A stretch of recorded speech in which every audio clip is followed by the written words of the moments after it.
Grabe ka naman, 48. 10,000. 49. 48. 48. 41. Oh, shit! 48 daw. Ah, sige, sige na natin. Nahihilo sa sobrang init. Ang init.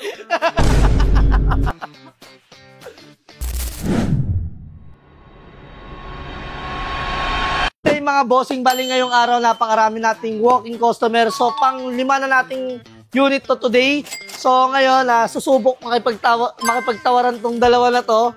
So syempre bago tayo mag-start, tanungin muna natin kung anong pangalan. Sir, anong pangalan? Si Jeno po. Si Sir Jello po is taga saan po? Taga Pleasant View, Barangay Grace. Ayan, taga Pleasant. So baka may mga gusto kang batiin mo na. Shoutout sa mga taga-building 4 dyan. Ayan, o si tatay, bigay mo yung mic. Ayan. Taga saan po?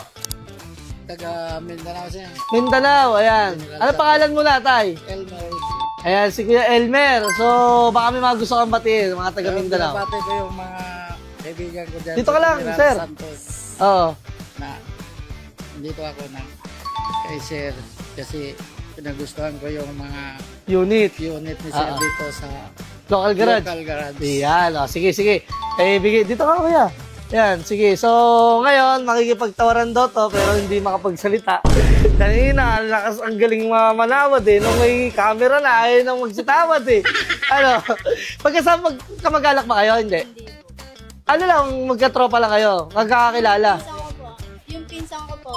Asawa siya. Okay. Bali, may ano pa rin, family, ano pa lang, relatives pa rin. So, sige, start na tayo. Gawa ng kapag pakilala na kayo, tsaka nakapag-shoutout na kayo. So, yung asking price ko rito, pwede ko na sabihin. So, ito, 2023 model, Accord 2024. So, naka 3 years reg na rin to, may plaka, gagamitin mo na lang. Ang mileage lang nito is 4K lang, sobrang baba. So, ang asking price ko rito, 50K. Dito naman sa Honda Click natin na 2025 model, may plaka na rin, naka-registro. Ang issue lang nito is minor dents. Then, ang mileage siya is 2K mileage lang. Sobrang fresh to, galing mga first owner tong mga unit natin na to. Kung gusto mo, tawagan ko yung napagkuha ko nito para malaman nyo rin kung magkano ko nakuha. Diba? So, ganito, sir. Kung kayo tatawag, magbibigay mo lang ako ng asking ko. So, asking ko rito 50K, dito 73K. Ikaw muna, magkano tawad mo rito sa MIUI? 42. 40K, grabe ka naman, 40K. 10,000, 49. 48. 48. 41. 48 daw. Ah, sige na natin. Nahihilo sa sobrang init. Ang init. 48, Dandel 48?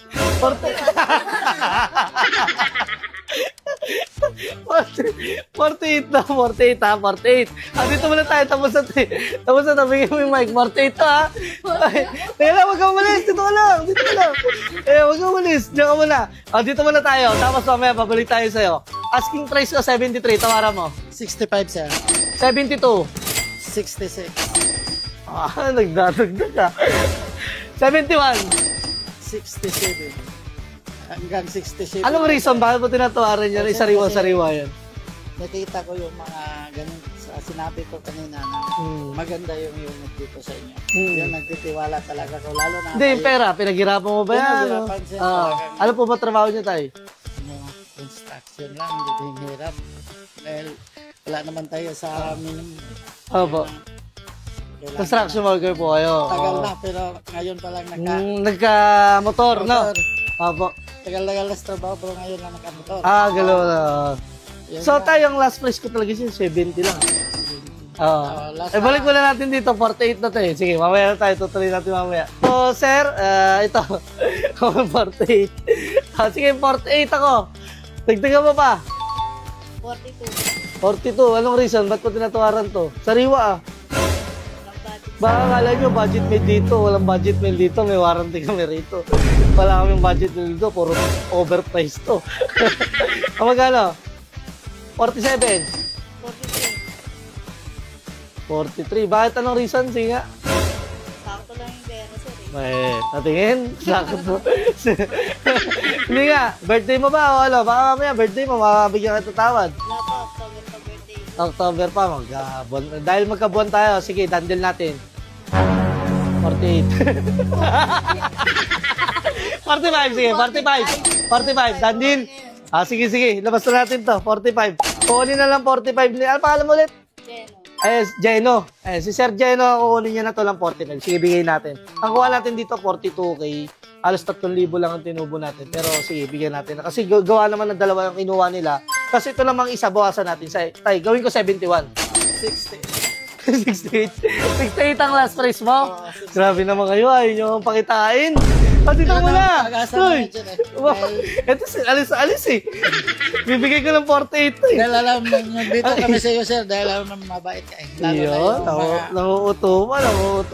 Sige na, hindi ko na kayo papahirapan gawa ng dalawa ang kinuha nyo. Bigay ko ng 70. 70? 70?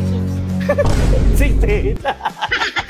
Sige, 68. 45, done deal. Sige, bigyan nyo na lang ako ng magandang feedback kung bakit dito kayo bumili ng motor. Okay ka muna tayo. Dahil maraming nakikita ko na dito lahat silang kumukuha dahil sa napakagandang unit nyo dito, sir. Yes po. Talagang maganda. 2025 model, 2025 to yung binigay sa akin. 68K. Di ba? Tama kita, 2025 2K mileage. 68K. Si brother. Ano masasabi? Maganda yung unit, tsaka ready to use na. Nakarehistro ng 3 years. Wala ka nang isipin, hindi ka napipili sa LTO, no? Hindi na. Ready to transfer pa. Ano pa? Tapos pa yung mga unit niya, okay. Okay siya. Paolo, sabi mo lang yan kasi natawaran mo ko. Tapos bukas balikan mo ko, sir, may sira yung motor ko. Ano, okay ba? Sa mga bibili at pagpupunta at magtitiwala pala kay Local Garage, ano ba masasabi nyo? Punta lang kayo, bisita lang kayo dito. I-assist kayo ng maayos. Yan. Sila mag-alaga ng customer. Yun. Ayun, sige na. Hindi ko na papabayan at sobrang init para kami nasa Pugon. Maraming salamat. Ayan, sa mga gusto pang humabol na kayo. Good day sa atin lahat. Let's go.